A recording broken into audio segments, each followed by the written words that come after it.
a new page. It's called the Philip Edward Alexander page. You would do well to go to that page and not only visit the page, but there is a thumbs up icon on that page. You click like and you click follow, then when we go live, you will automatically be notified and you'll be one of the cool kids who are part of this squad. So right now, while we're starting the video, I'm gonna ask you to share the video with your family and your friends. Call mommy and daddy on the phone, let them know Philip is on, because people get upset when they find out that I was on and nobody told them. So while we're waiting for you to share the video,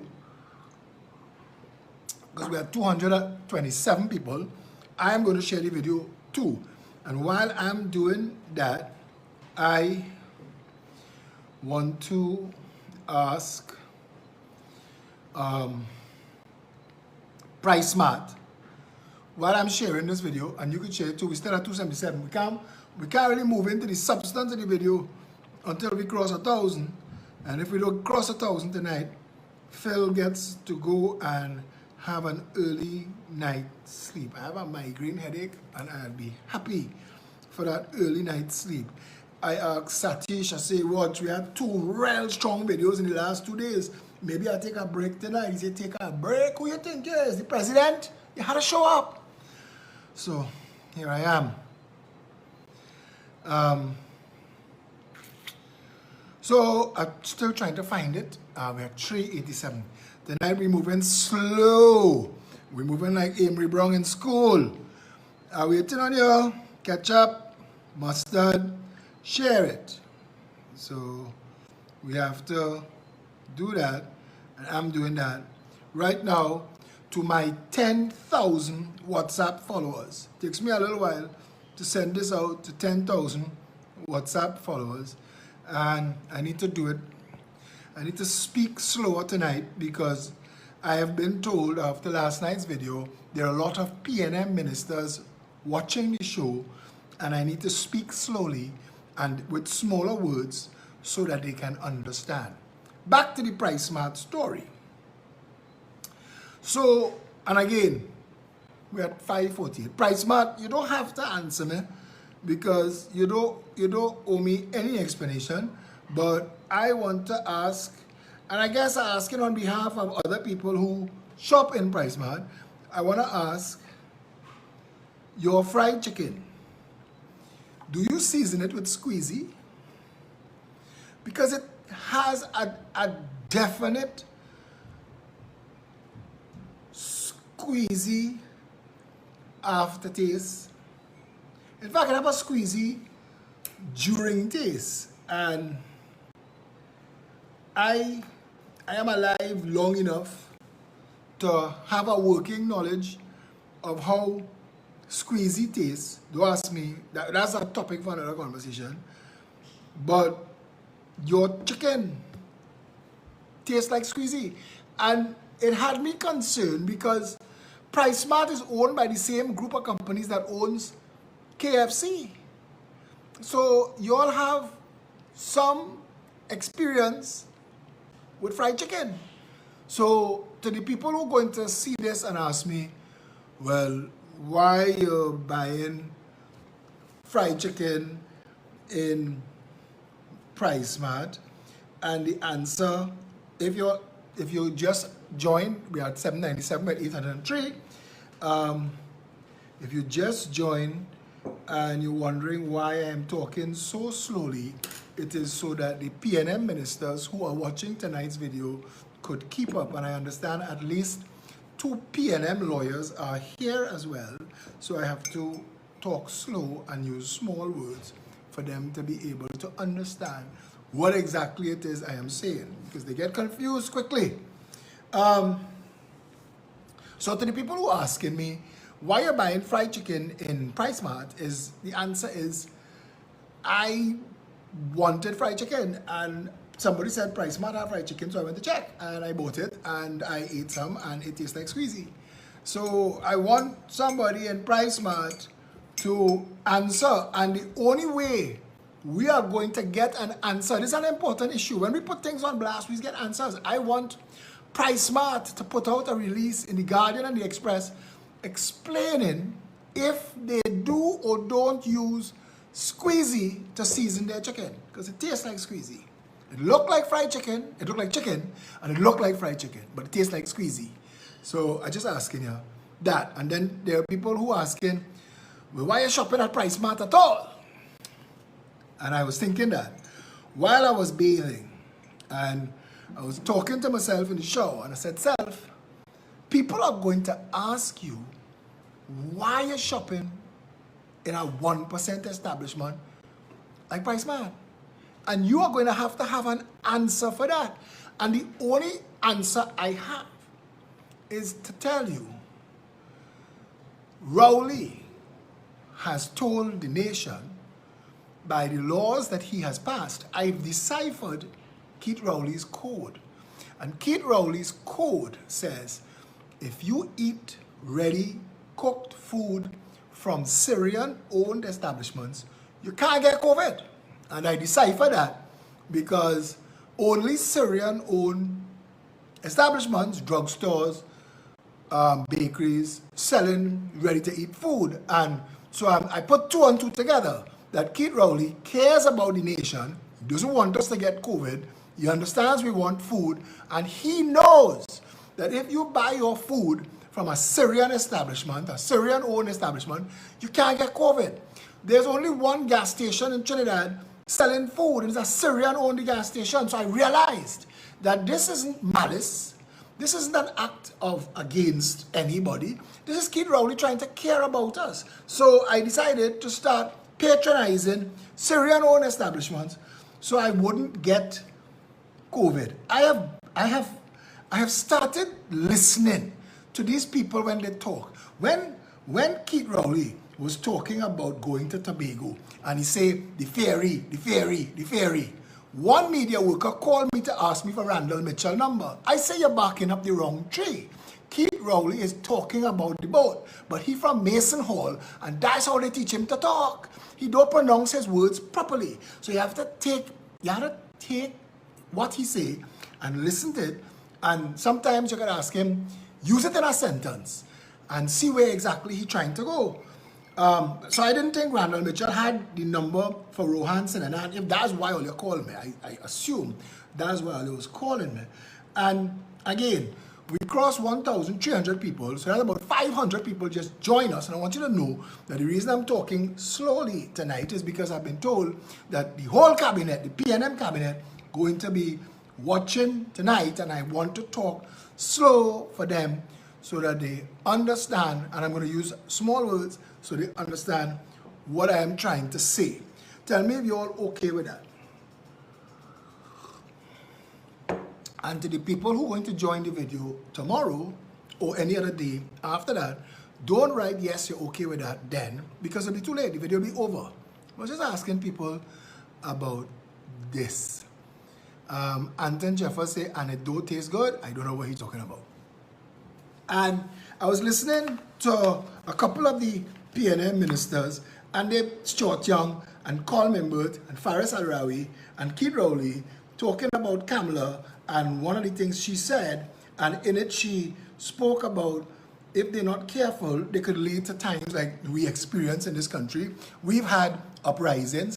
We've had, this is the country that burned the Red House down in 1920. The Red House, the water riots in 1920, they burned the Red House down in 1970. When they vote a black prime minister into office and a black political party, the PNM, and then black people still couldn't get jobs and they still couldn't rise up beyond a certain position. They had a little gathering in the street that came to be known as the Black Power Uprising, 1970s revolution.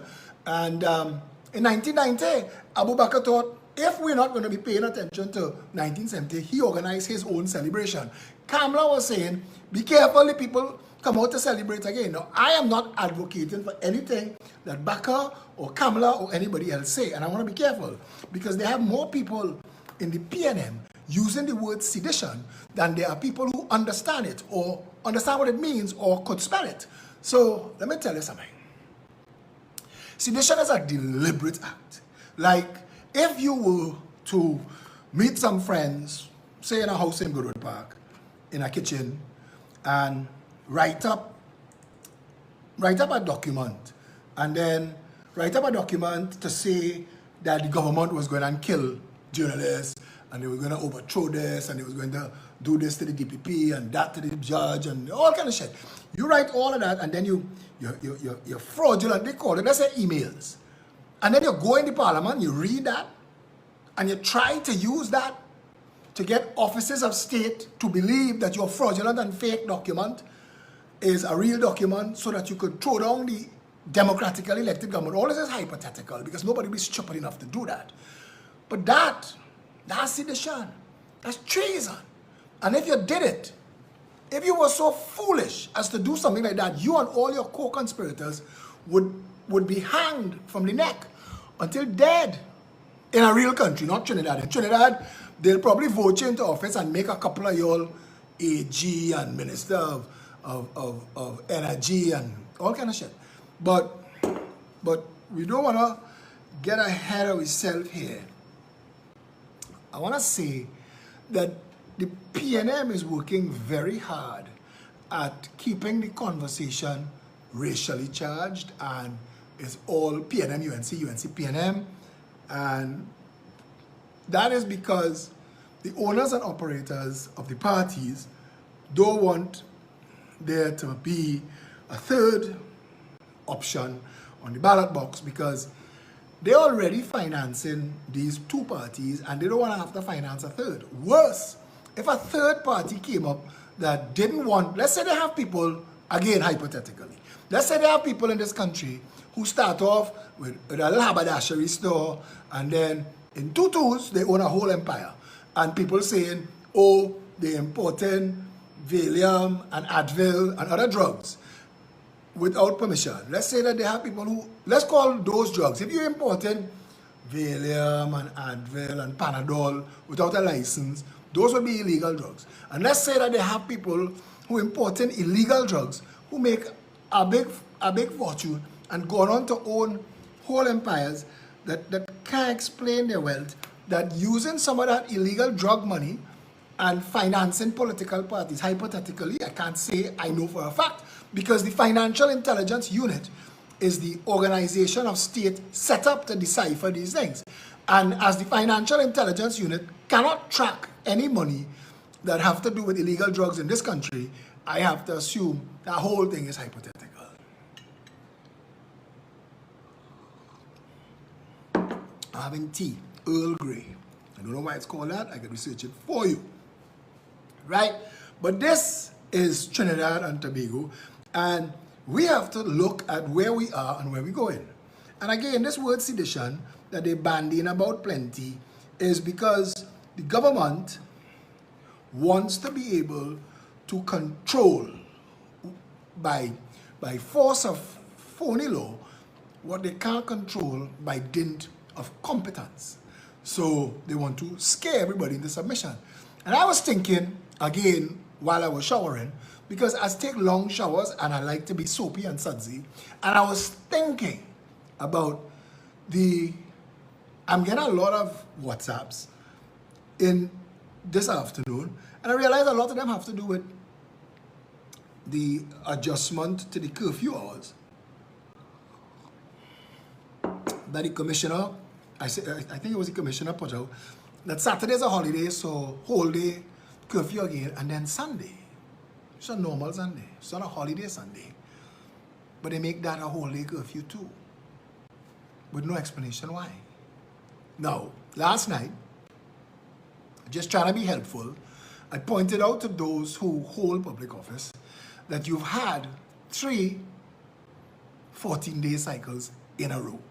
So that's 14, and then 14 more, and then 14 more consecutively. And why we talk 14 is because we've been told that 14 is the magic number when it comes to COVID-19. If you don't develop COVID after contact in 14 days, you can't get it. And you've had these 14-day consecutive cycles. We're into the 4th 14-day cycle now. And for those 3 14-day cycles, the country's been locked down and under a state of emergency. So I was trying to understand where the COVID coming from. If we lock down for 3 consecutive 14-day sessions, unless somebody is delivering COVID to people's houses, I don't understand how they get in it. Now, my Facebook is open to the world, so some PNM people will sneak in and talk. And a woman said today, what you don't understand is Mary get it, and she went home, and after 14 days she gave it to Jim, and then Jim had it, and after 14 days he gave it to Susie, and then Susie gave it back to Mary. And I realized that the government have PNM people thinking that COVID is something that you could play tag with, and you could hold it, and you could hide it, and you could go develop it, and you could bring it, and you can give it to somebody else, and then they could get it. But science don't really work like that. And somebody should be telling them that this is a global pandemic. And in a real country, if Trinidad ever wants to be one, we should have somebody explain how these things work to the public so we wouldn't make foolish assumptions. I want to come back to this Sunday all-day curfew. Now, the holiday curfew, they got away with. They got away with it on Indian Arrival Day, and they got away with it Corpus Christi. That means the Archbishop tell them, no problem. Do you want to we flock? We don't care. Flock away with them. And the people in charge of the Indians, they say, well, we don't want to tell you. So, that way you're doing, you gotta do it. We give Kamala and she will complain. So, the 2 holidays they get away with. This holiday here, they're going to do the same thing again because they got away with it twice. And now, after getting away with it for the holidays, it's like when I was small, my mother used to cover down the iron stew chicken pot with a towel. Now, my mother's stew chicken is the best. My mother make us stew chicken that if the chicken knew that that's how he was going to taste, he'd have committed suicide to just get up in that pot. My mother stew chicken, if you reach home before dinner and you're hungry and you want to steal a piece of stew chicken, if you ever try to lift a towel off of an iron stew chicken pot and hear the ringing, grating chime that it makes, it doesn't just, it makes a sound, it makes an actual sound. And you have to be very, very careful because it's a very distinct song and you could be discovered quickly. So trying to steal a small piece of stew chicken, waiting for dinner, you go take your time and you take a piece, you covering it back worse. Resting a towel back on a stew chicken iron pot, that is like ringing a school bell. You have to be careful when them 2 iron come together. After you get away with it first and you pass and you check and nobody even realize what you was doing, you get all bolder and you come back for more, and that's when you just get catch. And I think that the government going and get catch with this Sunday thing because the amount of people that vex about it. Now, this is Trinidad. The reason I use the analogy stew chicken because we just get vexed on stew. We just get vexed. People think that solving the problem is to send it. You see this, Senator Philip? You see this? As if I go, I go say, what the ass is this? We have a 2x4. I'm going downtown. It's like, that's my job. I go in and beat all of them. Like that my work. Now, for the PNM people who just joined the video, some of these things are hypothetical. And if you take it, you have to take the whole thing. You just run off half-cocked. Like what I heard, there was a certain legal minister who ran off half-cocked from a journalist's house when the husband reached home. He wasn't fully cooked then. Don't run off half cooked with what you hear. And the reason I say that is they've gotten away with the holidays. And now they're going to say, let me take our next piece of stew chicken. Let me take this Sunday. But my problem is, and this is my real problem, my problem is, you're doing a lousy job with the COVID-19. You have lockdowns and you have a state of emergency, and aside from the Syrian establishments and the Cedros to Venezuela highway, everybody else staying home. So unless you could, and we know that the Syrian establishments not spreading COVID, that's why they could sell food. And the Venezuelans, they're not bringing it in, because if they were, we'd have stopped them. So those things not spreading the COVID, and the government can't say where it's coming from. Now, a long time ago, I had asked, because I heard a certain minister's mother was in the importation business, and I thought she was importing that, and I had asked where it's supposed to come from if we lock down 6 months now and the borders closed. Where it coming from? Your mommy?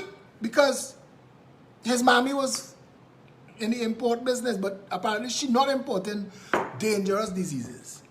And I know it sounded like we're talking things tonight that should have a different tone and a finality, but people are asking me quietly, like a 1% woman called me today. There's a woman who drives a Mercedes-Benz and her feet don't touch normal concrete. She drives between places that she owns, from place that she owns to place that she owns. And she called me today in a huff. And she asked me, how do you start a riot? Now, I didn't know if that was a trick question. So I asked for more information. So I'm fed up with this, fed up with all of it. And I want to riot. I said, it takes more than one person to actually have a riot. So riot may not be the right word. You want to protest. And if you want, you could take a Bristol board and you could write on it, we fed up with this shit. And stand up in town and see if the media cover you. These are slow news days, and you might get coverage.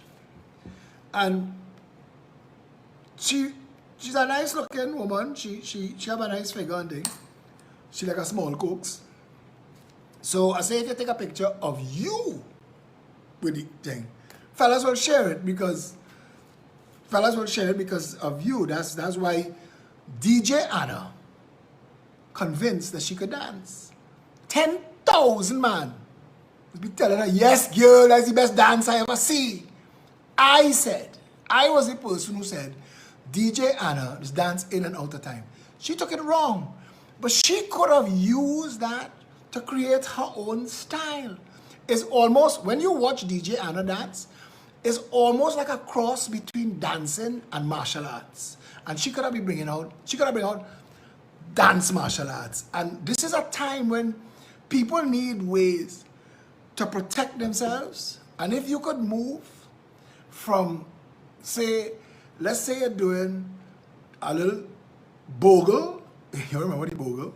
You move from a bogle to a spinning roundhouse kick. Because I watched again, just to make sure today, I ended up accidentally on her wall. And I was I was expecting to see her dances improved, but I realized the martial arts side of it improving more.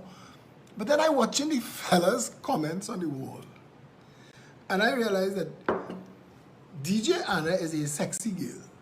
She could do anything, and them fellas will tell her, we with your girl, don't take him on, use the best dancer anyway. That's man for you.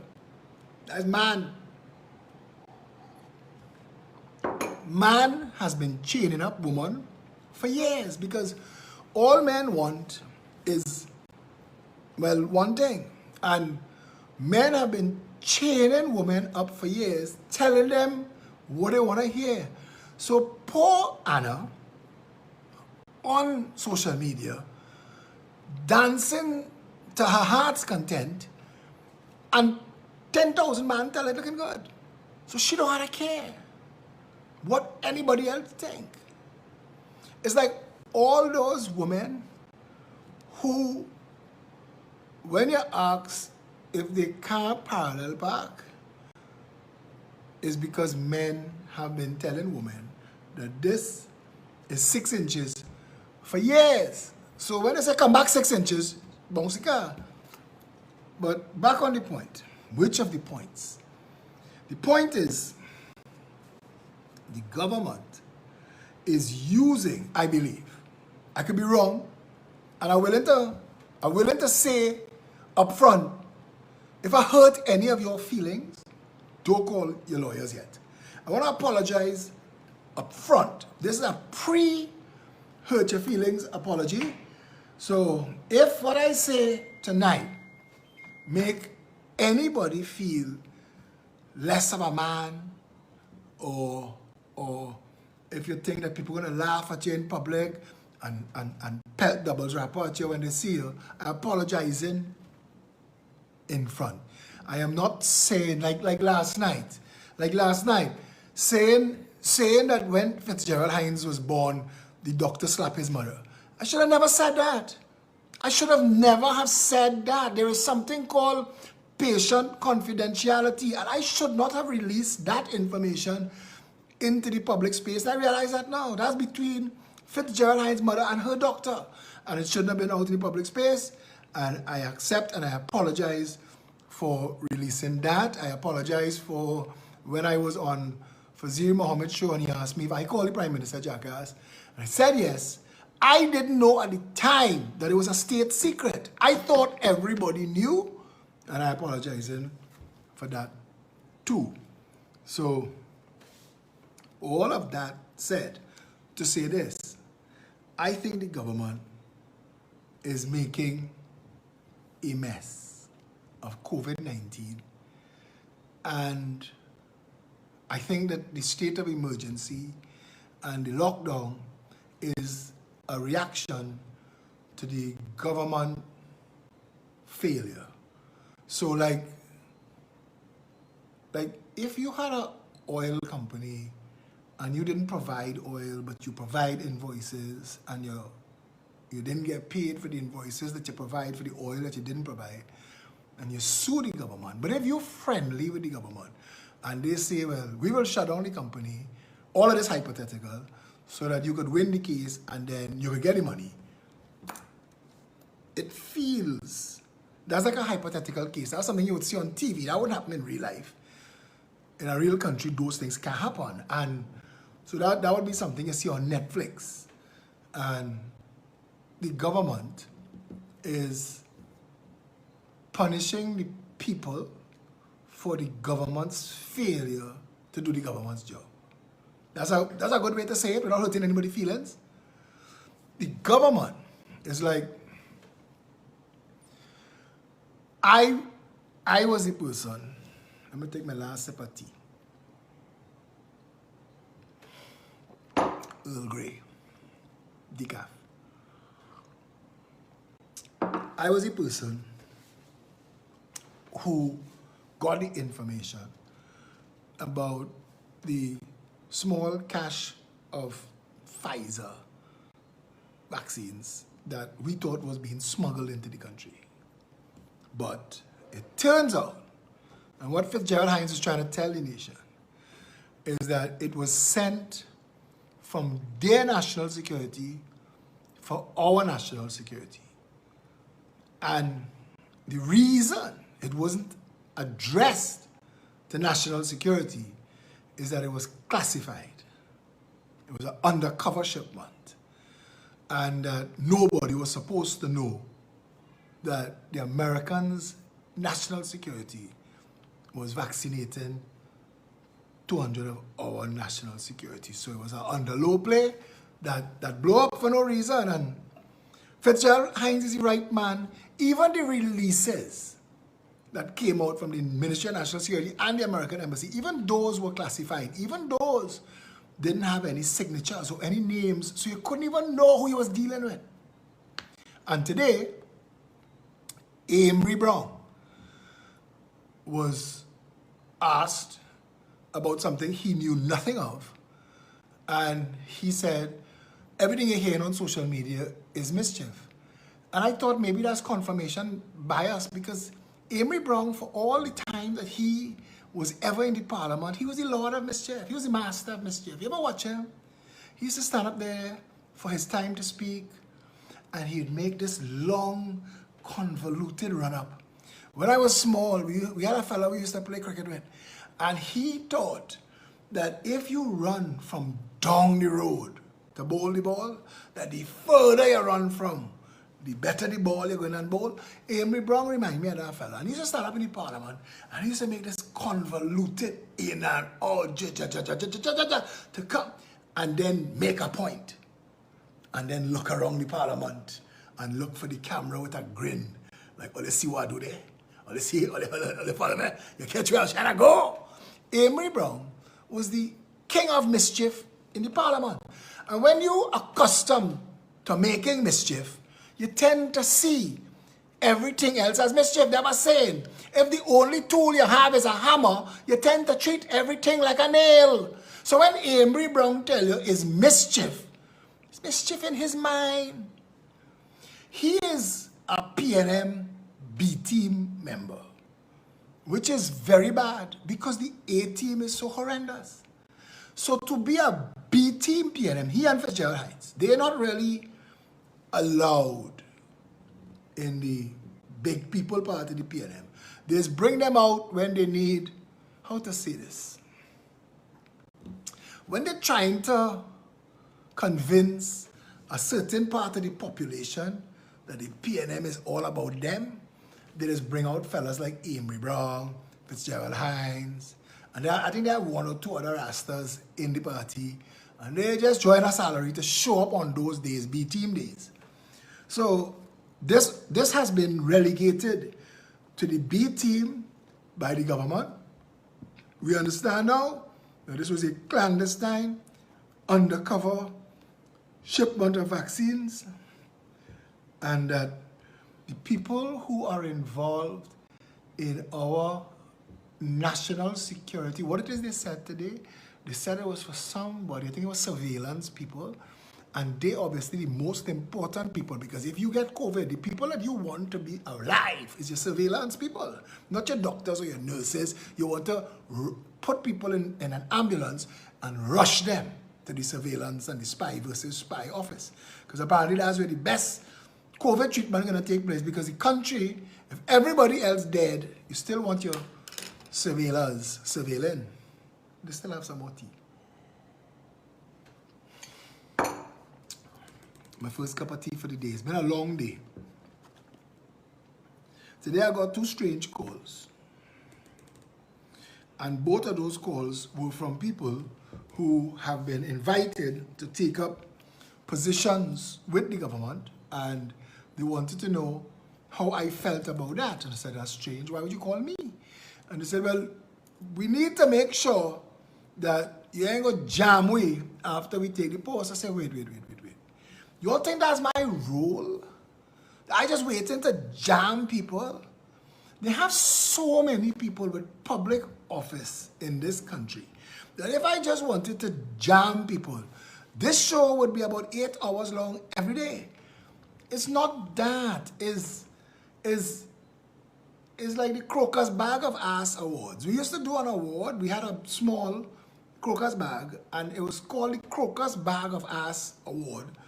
I used to do it when the People's Partnership was in government, because every couple of weeks you would have a Crocus Bag of Ass Award ceremony, and whoever for the last couple of weeks did the most amount of crap would win the Crocus Bag. You'd have nominees. But after this PNM come to government and just doing shit morning, noon, and night, it didn't make sense. We actually used to write. You can't make this up. You can't make some of this up. some of this that this government doing is like they have no explanation for why Sunday is a full lockdown other than, let me see if we get away with that piece of stew chicken. Because make no mistake, you're being corralled. You have an incompetent man in charge of a ministry. If I pause there, if I say that you have an incompetent man in charge of a ministry, and I pause and leave you to guess, you call the whole cabinet name. There is not one competent minister in the whole PNM government. Not one. There is not one person that you could say, aha, because he is there, I feel that going to work. Nothing works. Not one thing in this country. No organization of state works. And where we are today is because the Ministry of Health is being led by a pharmacist. And I keep saying that. People are not understanding. We're not dealing with pharmacy issues. We're dealing with a pandemic. That requires a real doctor. And preferably a doctor who understands epidemiology, virus, pandemic. Somebody who is learned and capable to, and accustomed to researching that. Terence D'Ansing, expertise, is printing sticker. Wait, reading doctor handwriting. That's a skill set. And understand, because you go by the doctor and you have a meeting and you check your things, right? Go by the pharmacy and get that. And you hand the pharmacist that, and he hand you back 3 bottles and an envelope. So that is some kind of code that you just have to learn in pharmacy school. So he's a capable pharmacist, so he knows the code. And he knows how to print them little stickers and wrap it on the bottle that says, take with meals 3 times a day. But his specialty is not actual medicine. That's not what he does. So we are being led in a pandemic by somebody who doesn't understand. It's like we go in New York and the pilot has show up, the mechanic say, well, I'm going to take all there. I never fly before, but try. I mean, I know where everything goes. And that's a big problem. And it's a big problem because our Prime Minister is an absolute jackass. No parts missing. He's an absolute jackass, but he understands on which side of his bread he gets buttered. And they've been taking care of him and his family for a long, long time. When they kick him out of Mason Hall in Tobago, because when he ride from Mason Hall to Whitehall, the people in Mason Hall say, watch me, don't take this to mean come back home, you know. Stay right freaking there. But he was never in Whitehall when he wrote that book. His first act as Prime Minister was to lie. He didn't even write the book. But that's a story for another time. But our Prime Minister is an absolute, complete jackass. He should be entered in the Jackass Olympics. You want Keith Rowley to achieve world recognition? Enter him in the Jackass Olympics. He'll win. He'll win, or he'll bring in all the goals. All. Because he's a complete, some people say unforgivable jackass. Some would say notorious jackass. Have a lot of adjectives. Some people want to use expletives to talk about that jackass. And that jackass doesn't understand what's going on in the country, but he understands that the people who whispers in his 2 ears have experience from countries that don't have democracy, and they know how to corral and take away human rights. Right? While the rest of the world on your phone and on your cable, on your Netflix, while the rest of the world all around you are going back to to business, Trinidad is locking down tighter and tighter. Just now, on a Saturday, they're going to pass a law telling everybody, go in your bathroom and don't come out till we tell you. And everybody got to go in the bathroom. Because that's where we head in. There is absolutely no reason for the bullshit about shutting the country down on the holiday. None. It's abuse of office. And I say that with love and respect. And if I hurt your feelings, I apologize. But there's no practical reason. The country's already shut down. And if it's a holiday and everywhere closed, listen, where they going? By damn army? Why is that a problem? If you... Look, and then the Sunday. The Sunday is just overkill. The Sunday is, you know what? Kick in your face and kick in the back of your head. And this we're taking the two of them. You don't take one. And we, the people of Trinidad and Tobago, unlike most other countries who have a line in the sand, we don't have a line in the sand. I'll tell you why we don't have a line in the sand. Because the grandchildren of Africa have been told by their mommy that the PNM is going to come here and they're going to piss on your back and they're going to tell you that's rain falling. When they tell you that, go and get your umbrella so they know that you're a good, supportive member of the cult. They're going to kick in your face. They're going to make your life hard. You will have a desperately squalid life. Your children will grow up in degradation, desperation. Most of you will die young from violence, gunshot, bullets. Many of you will end up in jail, homeless, drug addicted. Most of you won't get a proper education because the SCA doesn't allow for people from certain communities and their schools to rise to the level of the prestige schools, because in this country, even though all the schools get the same funding and the same curriculum from the same Ministry of Education, the same pool of teachers, your schools are not going to educate you. And the majority of you are going to fail out of school. You're going to end up hustling, packing fries in a paper envelope for minimum wage, and they will charge you for the outfit that you're wearing. Or you'll end up as a security guard, twirling a baton till you retire. And every month we're going to take out money from your meager wages to put into something called national insurance. And when you get old and it's time to draw national insurance, we'll tell you they don't have enough money there for you, because the money that we was taking from you, we gave that to our 1% friends too, to build discos around the savannah.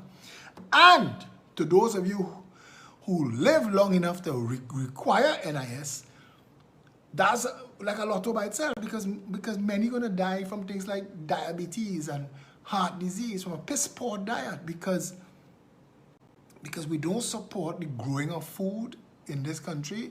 We support friends and financiers importing processed shit like Tyson's chicken nuggets. I pressure cook Tyson chicken nuggets for an hour and 10 minutes together with oxtail and cow heel, and the oxtail and the cow heel fall off the bone. The cow heel dissolve, and the Tyson chicken nuggets stand up like Britain. And I know, and this is a suggestion again to the people who own that business, you're not in the chicken nugget business. You're wasting an opportunity. You in the construction business. Those chicken nuggets, you could make them bigger and use them as blocks to build houses. That's what you should be selling those, whatever that is. Because their chicken, their nugget is a mini brick. And sell those mini bricks as something else. But the reason we can't fix this country is the grandchildren of India have been told that they are a recalcitrant minority, and they've been carrying that stigma with themselves for a long time. And even though population numbers wise, there are more grandchildren of East India than any other tribe in the country, and financially they have more money than all other races, tribes combined, and education for education. They produce more doctors, more lawyers, more engineers. They have a low self-esteem problem because Eric Williams consigned them to the back of the class, and they will never ever be allowed to be considered full citizens. And I watch as sometimes I see full CPEP employees laughing at ophthalmologists and engineers on Facebook threads. And the ophthalmologist and the engineer earns in 1 hour more than you will earn in your life. But we've created this country where people have been put at each other's throats. So the ones that feel that this is their country get nothing from the country, and the ones who have the most feel like they don't belong, and they're always looking to migrate. And moments notice, take a churn out, go and live in London. And the country is an absolute latrine pit because of it. The rest of all the people in Trinidad and Tobago, tired of seeing the conversation broken down always into race, and because their races can't make a political difference race-wise, they make a political difference money-wise, and then control the money, so that the whole big squabble at the bottom between the two mass votes of who win, neither wins. Neither wins. The country has never won. In fact, the country's lost. And I listen to this hateful demon of a government minister. Again, I can stop right there, and I don't have to call a name. And if I tell you who you think that is, most people would guess. So you don't have to say. But I listen to this hateful demon, and all I think to myself is, I heard somebody say in the media this week, people living too long. How come the people that, how come the ones that dying young and dying from, how come these demons get to stick around so long and inflict so much pain on the nation? There are people in this country who are really badly off. A lot of people, because of decisions made at the government level. And they do so many wrong things and then blame the public for their condition. It's like, I swear to you, I have never gotten this frustrated over a situation like I'm frustrated with Trinidad's politics. We treat our politics like masochists. We don't want you to love us, you know. We want you to brutalize us. And like those women that you try to rescue from domestic violence situations who have the concept that if he ain't beating me, he don't love me. It's like the masses believe as long as the government kicking you in your face, pissing in your face, and then telling you they love you is okay. 2 cuff, a kick, and a Royal Castle and a rose, and everything back to normal. We can't continue like that. It can't continue like that. Those of you who are asking me how to riot, riots are not air-conditioned events, first of all. And you know, a lot of y'all want to know, if you're having a riot, you had to give us some notice, because I have other things going on right now. So we have to plan the riot around people's schedule. And the next thing is it one of those riots where I could bring a chair?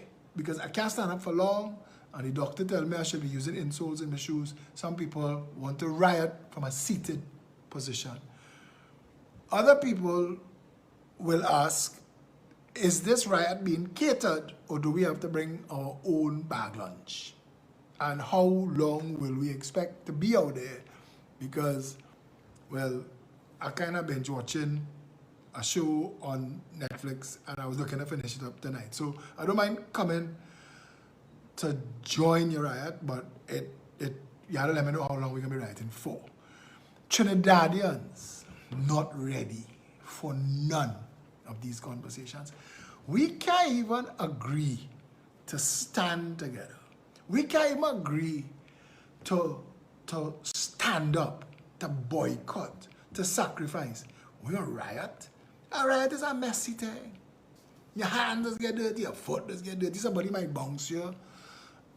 Police, some of these police, you know, in a riot, they know your job is to beat people, so they might beat you. And if you don't like getting licks, maybe a riot not for you. What we need to do as a country is stop voting shithounds into office and then trying to fix it after the fact with burning and looting and rioting talk. The time to fix it is with your vote. There is consequences to bad votes. And I tell a couple of people who saying they're ready to protest, I don't doubt you. They have people who have their protest outfit pressed. They want to make sure that the social media pictures take the right side, the best side. And I get that, and I know, because you don't want to come out on the front page of Newsday and your hair full up. When next you're going to be on the front page of a Newsday? Seriously, you want to make sure you're putting your best foot forward for the riot. But we, as a people, Trinidadians and Tobagonians, we have never understood to respect our vote. So we will sell our vote for a sandwich, a juice, a jersey with a $500. Some get the 500, some didn't, but they tell them your 500 come in and they're still waiting. And we sell the vote, and then life is shit. And then all you want to do is ask, you wanna write Philip. You want to say, hey, listen, all you need to write, I can't come because I'm going to work and you know, they go fire me. So it's like you want other people to protest for you the consequence of your shitty voting. And yeah, that's not going to happen. The next thing though is your labor. Now, to tell Trinidadians to stand down 2 weeks, we ain't working. What? You matter? They can fire me? It's a chance you take. You gotta get another job. Nah, boy, I ain't a susu, and next week my hand coming up. I can't play the ass with this job. And don't talk about courts.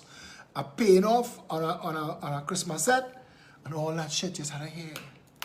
So they can't stay away. So their labor, if you tell them, there are 3 things that control the country, that belong to the people, that will only go away when we're in a full dictatorship, and they could legislate these 3 things. But for now, they've not done it yet, so we have a last couple days, weeks, months, years. But so you sold your vote for shit, and now your life is shit. You want to protest the shit vote and the consequences of the shit vote, but you can't come because you have courts to pay and the so thing. The only thing left is your consumption. Tell us stop buying at certain establishment. What shit Philip talking? What you talking about? But I just suffer from KFC. When you see a pass and I smell it, my belly just go blip, blip, blip, blip, blip, and I run inside. I get my 3 piece, 2 biscuits and a coleslaw. They know me. They know me. They see me when I break that door. They know the cashier doesn't sell the cash. Doesn't put it in the box. They know me. So your consumption not open for negotiation, and your labor not open for negotiation, and your vote, well, you're voting shit. So, and you expect out of that trifecta to get a winning horse. And filling up my mailbox, filling up my WhatsApp with, brother, you see this? Yeah, I see it. And I'm smart enough to know that my job is not rent a riot. people just call me, brother, you had to bust this mark. I said, calling you on an interview. None of them can hear my voice, they can fire me. Click. Hang up. I am going to talk to Felicia Holder, who's in charge of the Citizens Union Finances, and tell her, maybe we could offer bus a mark services. If you want a mark bus and you call us, you had to talk and tell us the extent of the mark that need busing, and we will negotiate a price. And you will pay, and we will bust the mark on your behalf. And if that's not a workout, maybe, I'm not saying, I'm just saying we could pencil it in, circle back to it at the next meeting, that we could organize riot rentals, where you want a riot, but you can't come, you hire us, and we riot for you. Small, catered affairs, not too big, because, well, it could get expensive. And yeah, we could look at those things, because if a lot of this sounded like I'm just taking the piss out of everything, it's because Trinidad is a joke. It's become a comedy fest. We have made ourselves into the real jackasses. We've allowed this to reach to this, and we are still not ready to stand together for one country. There are too many people who outside there talking big politics, but they can't get together and work together. They can't get beyond the ego. They're in it for the likes, they're in it for the shares, they're in it for the look at me. But to actually get something done, we're telling you, 2017, we launched a political party. 2020, we contested an election, the third biggest party. It was the PNM in all seats, the UNC in 39 seats, and us in 22 seats. We were the third largest political party in the country, and we would have been a full political party if people like Carolyn Sipazad Bechan and Nikolai Edwards and the rest of them didn't have so much egos and fools leading them, because everybody pulling in a different direction, thinking at some point we can win. That can't win. So just making ass of yourself. But I'm saying that we, as a progressive empowerment party, we've done it. We never stopped working. 3 days after that election done, we formed Citizens Union and wheels back on the ground. So when others still bitching and moaning and trying to find the pants and the car keys, we already on the ground building tens of thousands of members in an organization that protects our members from public and private sector abuse and helps them save money. So if you are not yet a member of the Citizens Union, right now, while you're hearing my voice, type citizensuniont.org or citizensuniontt.com and join. Or call 486-CUT or 471-CUT, CUTT, that's 2888. Call, leave a message, WhatsApp.